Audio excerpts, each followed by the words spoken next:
Okay. Pleased with the effort today. Obviously, when you score 100 points against a Valley team, you're doing something right offensively, and I thought we played very well today. So the ball went in the basket, and we were good enough on the defensive end to win against Bradley by 34. So we'll take it and move on to the next one.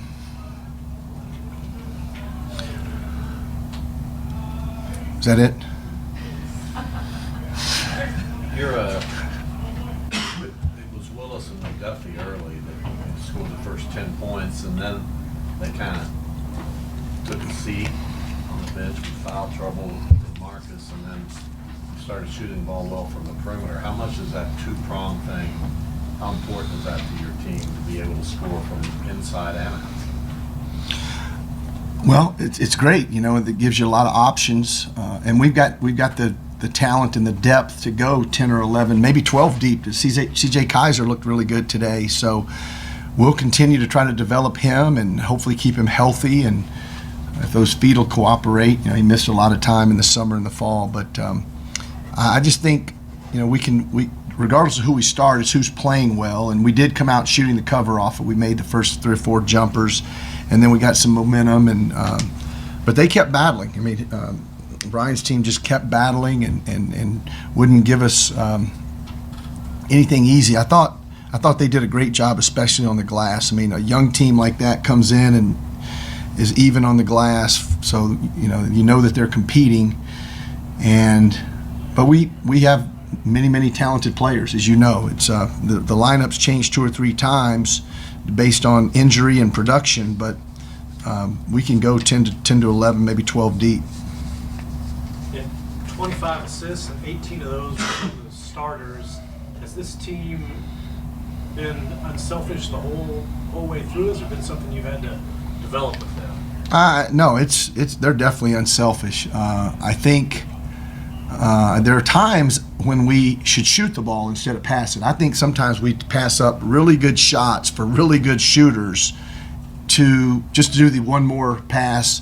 I can think of 3 or 4 times today when we did that, but generally that's a positive because they don't care who scores. They just want to win the game, and you can see the depth of our scoring. We've got 6 guys that score 9 points or more. I thought Connor Frankamp, there's a guy right there. He passed on a couple of jumpers I thought he should have taken. I love it when he's aggressive.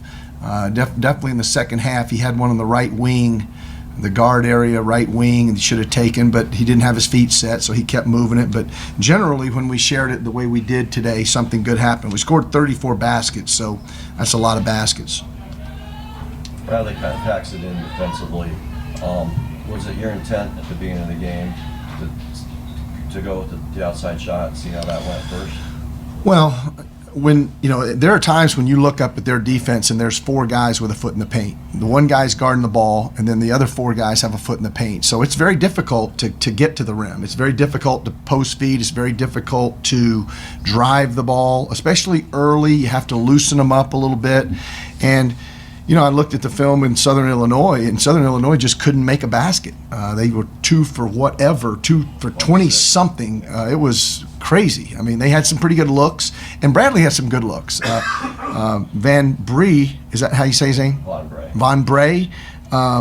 Couldn't make one until the very end against Southern Illinois because he comes out and knocks 2 down against us pretty early. So maybe we got his season kick-started. But, you have to be able to make shots over the top the way they play, and I know that we have guys that can do that now. Live by the jump shot, die by the jump shot. I've heard all that, and that's what Southern Illinois had happen to them the other night. Maybe a different story when we go to Peoria. I hope not. I hope we shoot it like this at Peoria. Gregg Reeves gets 14 in 11 minutes and just put on an exhibition there from the perimeter.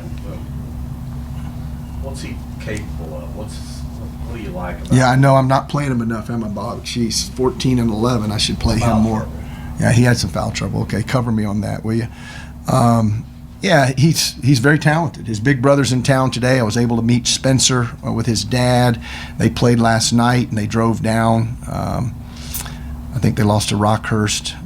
Their record's very similar to ours, so it was good to see him play so well in front of his big brother. You know how that if you have a big brother, you know what that means to be able to not show off, but just show how hard you've been working, because both of them are very talented players from a very talented and athletic family. So it was really nice to see. The game's really slow for him. I mean, it's just he did one. I know he got 4 fouls, but one time he moved his feet so well and took a charge. He doesn't get sped up like some young players get sped up. And if we can just keep him healthy, he's going to be one heck of a player.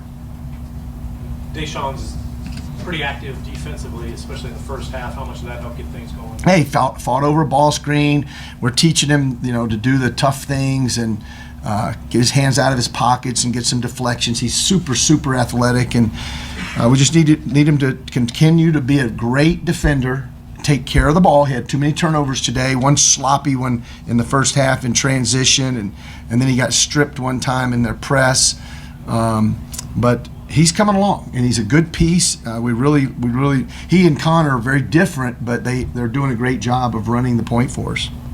CJ, has he been performing well in practice? Is that why he got some first half action? He has, and then we got Marcus got in foul trouble, so Brown needed a blow, and he's the next guy. I think Landry, we have the 4 guards and we have the three men, so we can move Landry to the 3, but that hurts our guard depth. How pleased were you with just the overall effort, especially getting that huge lead and not falling back into this kind of? Well, I wasn't pleased, Will, with the first 4 minutes of the second half. We just started trading baskets with them, and so it was 8-8 after the first media in the second half, and we went to the second group, and we talked about the under-16 timeout, that we needed to play with more energy and passion, and not just, we weren't going to slop through the second half, and they went out and went on a run. I think like maybe a 15-3 run or something like that, 11 in a row.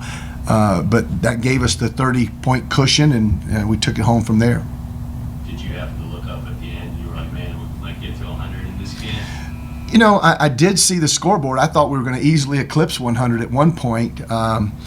We had like 90, I don't know, maybe 88 points with 7 minutes to go, something like that. And then we had 94 with 4 minutes to go. And I'm thinking we'll easily get to 100. And then it became dicey.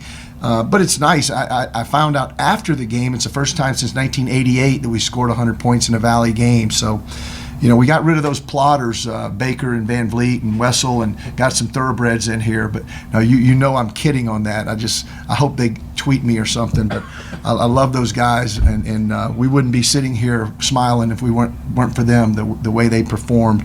But our guys did really run the court, and we shared it, and we shot it in the basket. We had a lot of offensive weapons. Coach, you mentioned the lineup changes this year. Do you think that you're going to stick with this starting lineup, or do you think it's going to keep changing? Well, unless they do something stupid in the next couple of days, I'll stick with it for the next game. I try not to get too far ahead.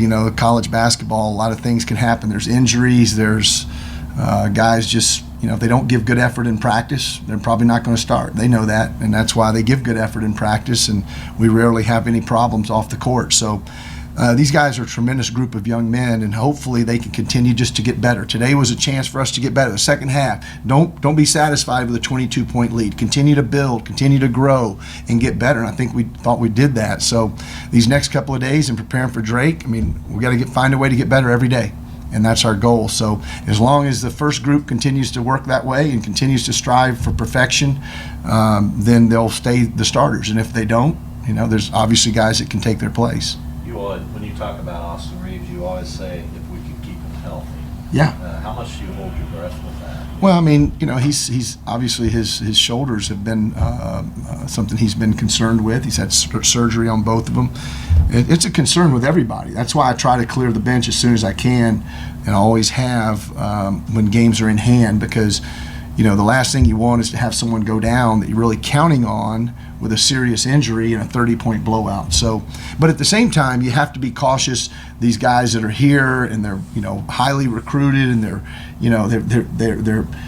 that's why we don't win Player of the Year and stuff like that.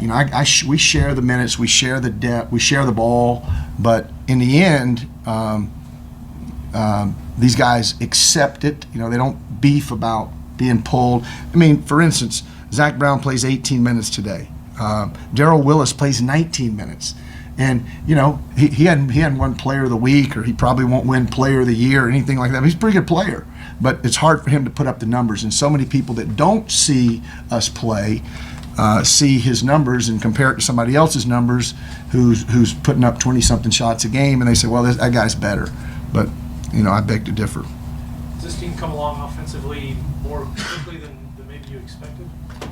Well, today we look like we'd come a ways, but tomorrow's a new day. I'm not trying to wish anything bad on us. I just want to have a great 2017. Today was a good start.